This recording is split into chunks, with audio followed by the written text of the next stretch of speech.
Hello everyone, কেমন আছো তোমরা সবাই? আশা করছি খুব ভালো আছো আর আমিও খুব ভালো আছি।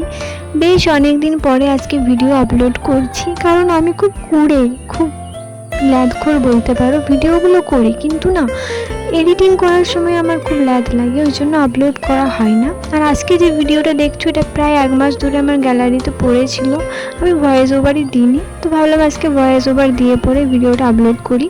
আর আজকের ভিডিওটা কিন্তু একটু লং হতে চলেছে, তাই স্কিপ না করে লাস্ট পর্যন্ত দেখতে থাকো। তো সেই দিনকে আমরা গিয়েছিলাম শুশুনিয়া পাহাড়। আসলে হঠাৎ করেই প্ল্যান হয়ে যাওয়ার। আমরা গিয়েছিলাম মামা বাড়ি, আর আমার মামা বাড়ি থেকে শুশুনিয়াটা বেশ একটা দূরে নয়, সামনে। তো বাবা বললো চল একবার ঘুরে আসা যাক, ওই জন্যই গিয়েছিলাম। তো ভাবলাম যাচ্ছি যখন একটা ভিডিও করে নিই।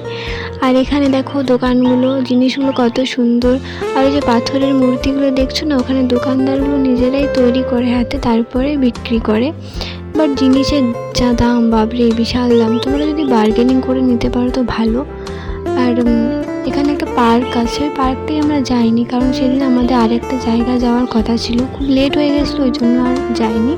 আর আমরা যেহেতু দুপুর টাইমে গিয়েছিলাম, তাই দোকানদানিগুলো বেশ একটা খোলা ছিল না, কিছু কিছু দোকান হয়তো খোলা ছিল। আর এই যে ব্যাগের দোকানটা দেখছো, এখানে খুব সুন্দর সুন্দর ব্যাগের কালেকশন আছে, কিন্তু দাম প্রচুর। আমিও একটা ব্যাগ নিয়েছি বার্গেনিং করে। তো যাই হোক, এখানে আমার ভাই দেখো এই গাড়িতে দেখে না ওঠার জন্য ছটপট করছিল, কিন্তু যখন উঠে গেছে তখন আবার ওর ভয় লাগছে। আর এই গাড়িটা বন্ধ হওয়ার যে সুইচটা আছে ওটা বারবার শুধু টিপে দিচ্ছে। আর এই যে জায়গাটা দেখছো, আমার মা প্রণাম করছে, এখানে আমার মামু আর আমার মামিমার বিয়ে হয়েছিল আজ থেকে 5 বছর আগে। তখন আমি ক্লাস 9-এ পড়ি। তো তখন একবার শুশুনিয়া এসেছিলাম, তারপর রিসেন্ট আরেকবার এসেছিলাম, তখন আর ভিডিও করা হয়নি। তারপরে এইবারে এলাম। তো আমরা আস্তে আস্তে এখানে পাহাড়ে উঠছিলাম। আর সেই দিন যা গরম ছিল, বাপরে প্রচুর গরম, হার্ট ফেল হয়ে যাওয়ার মতো গরম। এখানে আমার বাবা একটা আইসক্রিম নিয়ে নিয়েছে, ওই জন্য বেশি দূর উঠিনি, যেহেতু রোদ গরমটা বেশি, তো একটু উঠলেই না হাঁপিয়ে যাচ্ছিলাম, ওই জন্য আর বেশি দূর উঠিনি। আমার মা বলছিল চল আর একটু উঠি, কিন্তু না, দেখলাম অনেকেই ড্রিঙ্ক করছে, ওই জন্য বিশেষ করে আর উঠলাম না। আর এইদিকে তো আমার মামা মামিমা অলরেডি হাঁপিয়েই গিয়েছে, ওরা বলছে আমরা আর উঠতে পারবো না।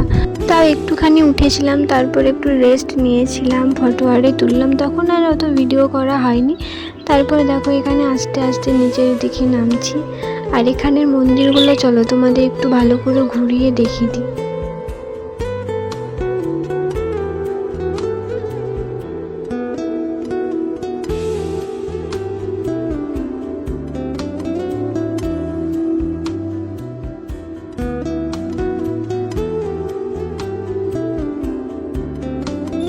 আর এখানে আমার মা আমাকে সিঁদুরের টিক দিয়ে দিল।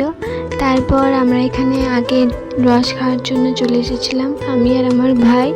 বাকিরা কেউ আসেনি, কারণ ওরা দোকানে টুকিটাকি জিনিসপত্র দেখছিল। এই যে আমি আমার ভাই মজা করে করে খাচ্ছি। তারপর ও কী কী কিনেছে ওগুলো বললাম চল পরে দেখা। একটা টুপি কিনেছে, একটা সানগ্লাস কিনেছে, আর একটা গাড়ি কিনেছিল। তারপর ওই যে বাঘের মুখ দিয়ে জল পড়ে, তখন আমার বাবা আর আমার মামু স্নান করেছিল ওখানে, কিন্তু তখন আমি ওখানে ছিলাম না, অন্য কোথাও ছিলাম, ওই জন্য আর ভিডিও করা হয়নি। দিয়ে আর বেশি লেট না করে বেরিয়ে পড়ি তপোবন যাব বলে। তো তপোবন হচ্ছে একটা আশ্রম, সাধু বাবার আশ্রম, খুব সুন্দর জায়গা। ওখানে গেলে না মনটা একেবারে হালকা হয়ে যায়, মানে একবার গেলে তোমার আর আসতে ইচ্ছা করবে না, এত সুন্দরই জায়গাটা। এই যে দেখো তোমাদের আশ্রমটা দেখালাম, আর এটা হচ্ছে বাগান, ফলের বাগান, অনেক রকমের ফল আছে। এইটা হচ্ছে আম বাগান, আর ফুলেরও বাগান আছে, ওটা ভিডিও করা হয়নি। আর তোমাদের একটুখানি ভিতরটা দেখিয়ে দিই, ভিতরটা খুবই সুন্দর আর অনেকটাই বড়, আর বেশ ঠান্ডা কিন্তু। তো ওখানে আমরা ভোগ খেয়েছিলাম, প্রসাদ। তারপর প্রসাদ খেয়ে বাড়ি চলে আসি। তো আজকের ভিডিওটা এই অবধি, ভালো লাগলে একটা লাইক করে দিও। দেখা হচ্ছে নেক্সট ভিডিওতে, টাটা।